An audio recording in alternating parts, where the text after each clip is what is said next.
Hi, my name is Rina. I'm the clinical supervisor at Kavla Noir, and I wanted to speak for a few minutes about parenting at this very difficult time when in Israel we just experienced a terrible tragedy on Lag BaOmer, during which many people were killed at a time that should be a time of celebration and joy. Has become a time of mourning for the Jewish community all over the world. So the question is, how can we be there to be a comfort and to support our children?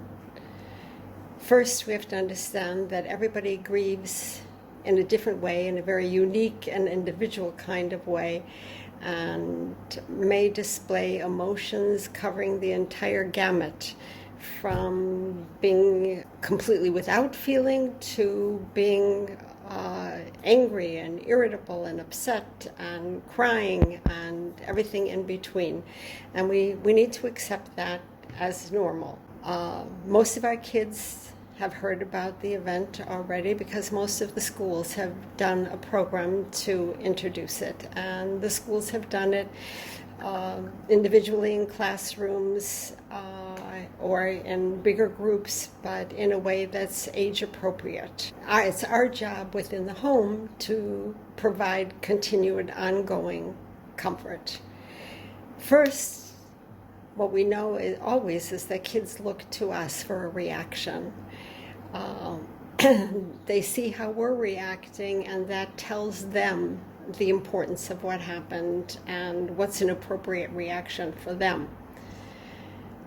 So if we're going to have a discussion with them, which is a good idea, to at least open the door and allow for them to express themselves, we need to bring it up in a quiet place that's private so that they will feel safe and able to express how they feel. And as I mentioned, we need to show our own feelings. We can be sad. We should be sad. We are sad. But within some control. We don't want to be sobbing and overwhelmed, because then the child will feel that they can't depend on us to support them, and they need that.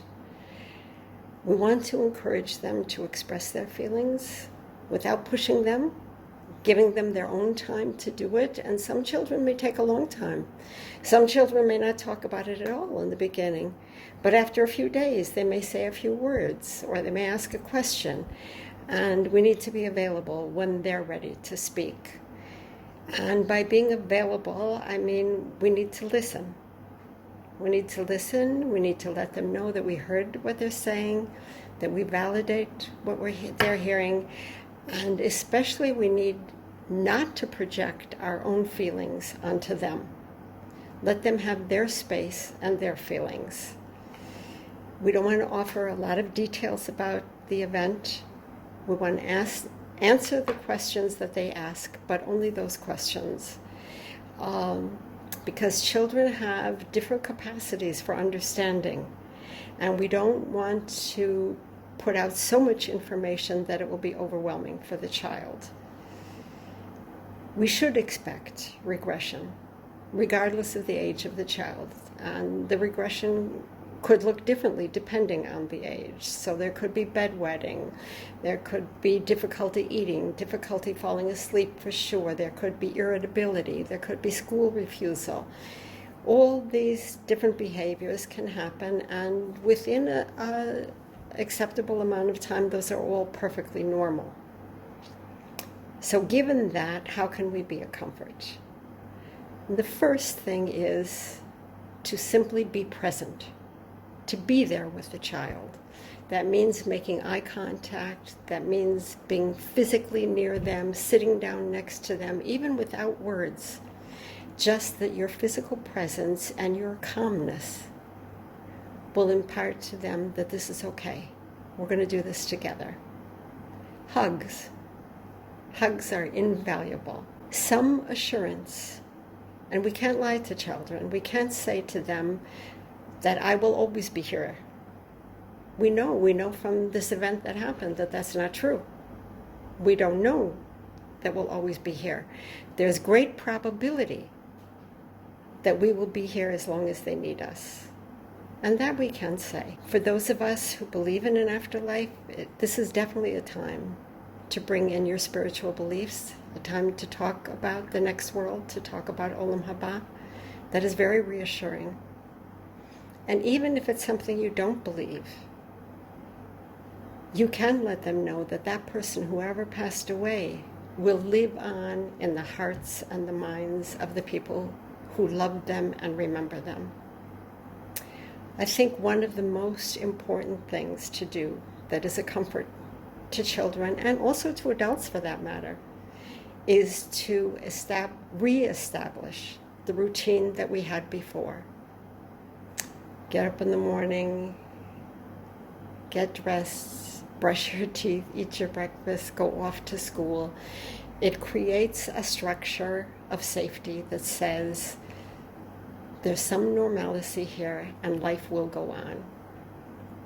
Grief is a natural process and it takes time.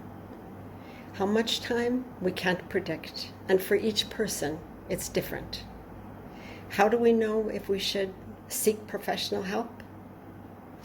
If the intensity of the reaction seems very extreme, or if the behavior changes that happen go on for too long.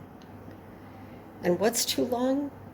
That's going to be different for everybody. You know your child.